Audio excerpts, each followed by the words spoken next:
नमस्कार, आकाशवाणी देहरादून से प्रस्तुत हैं प्रादेशिक समाचार। पहले मुख्य समाचार।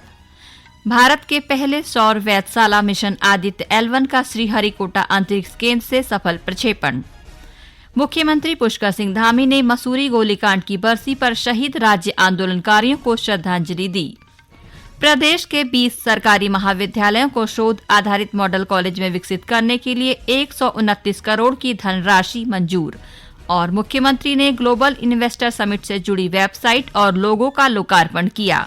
कहा, प्रदेश में निवेश को बढ़ावा देने के लिए नीतियों में कई सुधार किए गए।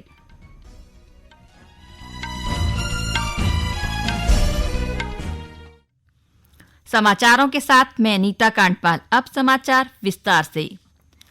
भारतीय अंतरिक्ष अनुसंधान संगठन इसरो ने आज सतीश धवन अंतरिक्ष केंद्र श्रीहरिकोटा से PSLV C57 के माध्यम से आदित्य L1 उपग्रह का सफल प्रक्षेपण किया। इसके साथ ही सूर्य के अध्ययन के मिशन की दिशा में भारत ने अपना कदम बढ़ा दिया है। आदित्य L1 4 महीने की अवधि में लैग्रेंज 1 बिंदु पर पहुंच जाएगा, जहां सूर्य और पृथ्वी के गुरुत्वाकर्षण बल, आकर्षण और प्रतिकर्षण के उन्नत क्षेत्र उत्पन्न करते हैं। आदित्य L1 मिशन का उद्देश्य सौर हवाओं और सूर्य के वातावरण का अध्ययन करना है। इस उपग्रह में प्रकाश मंडल, क्रोमोस्फीयर और सूर्य की सबसे बाहरी परतों अर्थात कोरोना का निरीक्षण करने के लिए 7 पेलोड हैं। इसमें कोरोनल हीटिंग की समस्याओं को समझने में मदद मिलेगी। मुख्यमंत्री पुष्कर सिंह धामी ने मसूरी गोलीकांड में बलिदान देने वाले शहीद आंदोलनकारियों को श्रद्धांजलि दी। आज ही के दिन सन 1994 में उत्तराखंड राज्य निर्माण के लिए चल रहे आंदोलन में मसूरी में आंदोलनकारियों पर गोलियां चला दी गई थी। मुख्यमंत्री ने कहा कि मसूरी गोलीकांड की 29वीं बरसी पर पृथक राज्य निर्माण के लिए प्राणों का बलिदान देने वाले शहीद आंदोलनकारियों के बलिदान को कभी भुलाया नहीं जा सकता। श्री धामी ने कहा कि उनकी सरकार राज्य आंदोलनकारी के सपनों का उत्तराखंड बनाने के लिए लगातार काम कर रही है। मुख्यमंत्री ने कहा कि उत्तराखंड राज्य निर्माण में हमारी मातृशक्ति की महत्वपूर्ण भूमिका रही है। उन्होंने उत्तराखंड को राज्य आंदोलनकारियों के सपनों का प्रदेश बनाने के लिए सबको मिलकर काम करने की जरूरत पर जोर दिया। मुख्यमंत्री ने कहा कि राज्य के स्कूलों और सड़कों का नाम संबंधित क्षेत्रों के शहीद राज्य आंदोलनकारियों के नाम पर करने की दिशा में सरकार लगातार कार्य कर रही है। इस अवसर पर मुख्यमंत्री ने मसूरी में शहीद राज्य आंदोलनकारियों के परिवारजनों को सम्मानित भी किया। मुख्यमंत्री पुष्कर सिंह धामी ने आज चमोली जिले में अतिवृष्टि से प्रभावित क्षेत्रों का हवाई सर्वेक्षण किया। इसके बाद ग्वालतम में पत्रकारों से बातचीत करते हुए मुख्यमंत्री ने कहा कि इस बार अतिवृष्टि से प्रदेश में भारी नुकसान हुआ है। उन्होंने कहा कि सरकार आपदा प्रभावितों के साथ है और उनकी हर संभव मदद कर रही है। श्री धामी ने कहा कि आपदा प्रभावित क्षेत्रों में स्थिति की लगातार समीक्षा की जा रही है। गौरतलब है कि चमोली में भूस्खलन और अतिवृष्टि के कारण नारायणबगड़, थराली, देवाल और ग्वालतम के कई स्थानों पर सामान्य जनजीवन प्रभावित हुआ है और साथ ही परिसंपत्तियों एवं फसलों को भी नुकसान पहुंचा है। मुख्यमंत्री ने अधिकारियों को अतिवृष्टि से हुए नुकसान का आकलन करने के निर्देश दिए हैं। उत्तराखंड लोक सेवा आयोग ने वन क्षेत्राधिकारी भर्ती परीक्षा का परिणाम जारी कर दिया है। परीक्षा में सफल अभ्यर्थियों का अक्टूबर में साक्षात्कार होगा। इसके बाद अंतिम चयन परिणाम जारी किया जाएगा। आयोग के सचिव गिरधारी सिंह रावत ने जानकारी देते हुए बताया कि परीक्षा में 146 अभ्यर्थियों को सफल घोषित किया गया है। आयोग अक्टूबर के दूसरे सप्ताह में सफल अभ्यर्थियों का साक्षात्कार कराएगा। बागेश्वर उपचुनाव को लेकर मुख्यमंत्री पुष्कर सिंह धामी ने आज गरुड़ में रोड शो किया। इसके बाद उन्होंने भाजपा प्रत्याशी पार्वती दास के समर्थन में जनसभा को संबोधित किया। मुख्यमंत्री ने कहा कि ये चुनाव विकास का चुनाव है और विकास केवल भाजपा ही कर सकती है। श्री धामी ने कहा कि बागेश्वर का उपचुनाव देश भर में एक संदेश लेकर जाएगा। उन्होंने कहा कि बागेश्वर धार्मिक भूमि है और प्रधानमंत्री नरेंद्र मोदी उत्तराखंड के सभी धार्मिक स्थलों के विकास में लगे हुए हैं। मुख्यमंत्री ने कहा कि प्रदेश सरकार राज्य के हर गांव के विकास के लिए काम कर रही है। वहीं कैबिनेट मंत्री गणेश जोशी ने भी भाजपा प्रत्याशी पार्वती दास के समर्थन में गरुड़ के लोमबाज गांव में जनसभा को संबोधित किया। उन्होंने कहा कि पूर्व कैबिनेट मंत्री स्वर्गीय चंदन राम दास ने बागेश्वर से 4 बार विधायक रहते हुए क्षेत्र के लिए अनेक विकास कार्य किए। श्री जोशी ने बागेश्वर में विकास की गति को बनाए रखने के लिए आम जनता से भाजपा को समर्थन देने की अपील की है। समग्र शिक्षा अभियान और राज्य शैक्षिक अनुसंधान एवं प्रशिक्षण संस्थान के संयुक्त तत्वाधान में राजकीय इंटर कॉलेज पौड़ी में जिला स्तरीय विज्ञान संगोष्ठी आयोजित की गई।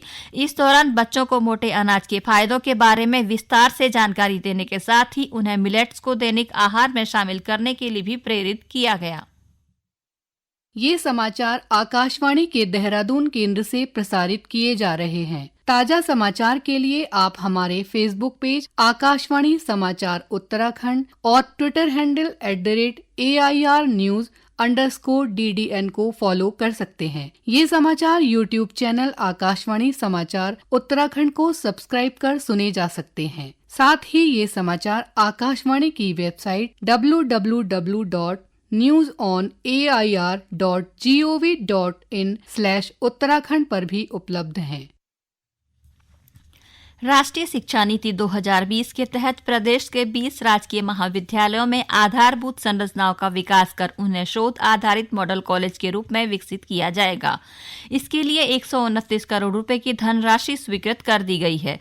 इसी तरह 6 राजकीय महाविद्यालयों में कला और विज्ञान संकाय के पृथक पीजी ब्लॉकों के निर्माण के लिए 30 करोड़ रुपए भी मंजूर किए हैं। उच्च शिक्षा मंत्री डॉ धन सिंह रावत ने बताया कि राज्य सरकार उच्च शिक्षा विभाग के अंतर्गत शोध आधारित मॉडल कॉलेज विकसित करने में जुटी हुई है। मुख्यमंत्री पुष्कर सिंह धामी ने आज देहरादून में उत्तराखंड ग्लोबल इन्वेस्टर समिट के लोगो और वेबसाइट का प्रमोशन किया। इस अवसर पर मुख्यमंत्री ने कहा कि इस साल इन्वेस्टर समिट में 2,50,000 करोड़ रुपए के निवेश का लक्ष्य रखा गया है। उन्होंने कहा कि सरकार ने निवेश को बढ़ावा देने के लिए नीतियों में सुधार किए हैं और नई नीतियों को लागू किया है।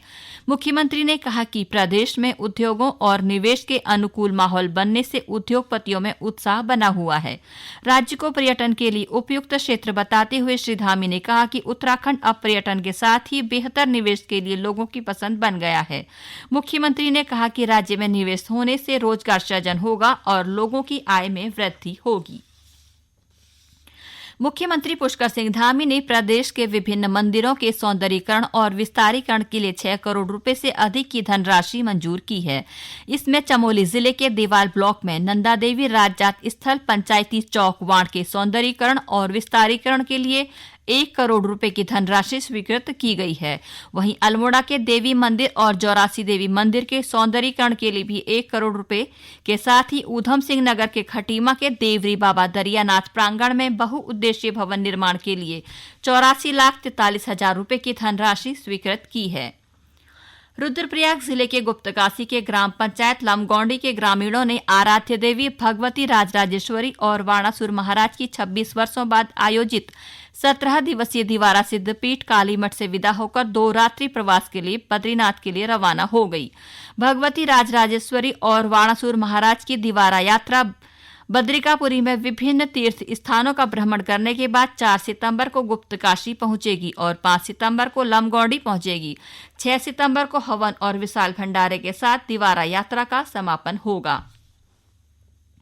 उत्तरकाशी जिले के मरीना स्टेडियम में सेना की ओर से वीर गौरव सेनानी एवं वीर नारी सम्मेलन का आयोजन किया गया। यह आयोजन नवी पर्वतीय ब्रिगेड के तहत जम्मू और कश्मीर लाइट इन्फेंट्री की ओर से किया गया। कर्नल जे प्रभु और जिलाधिकारी अभिषेक रुहेला ने वीर गब्बर सिंह विक्टोरिया क्रॉस विजेता के चित्र पर माल्यार्पण कर कार्यक्रम का शुभारंभ किया। यह आयोजन वीरांगना और सैनिकों के आश्रितों की जनसमस्याओं के निवारण के लिए आयोजित किया गया। सम्मेलन में सेना और विभिन्न बैंकों ने सरकार की जन कल्याणकारी योजनाओं की जानकारी देने के लिए स्टॉल लगाए। इस दौरान शौर्य चक्र विजेता खेमराज सिंह को सम्मानित करने के साथ ही पूर्व सैनिकों और उनके आश्रितों को सेना के द्वारा सम्मानित किया गया।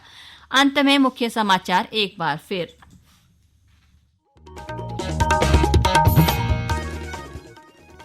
भारत के पहले सौर वेधशाला मिशन आदित्य L1 का श्रीहरिकोटा अंतरिक्ष केंद्र से सफल प्रक्षेपण।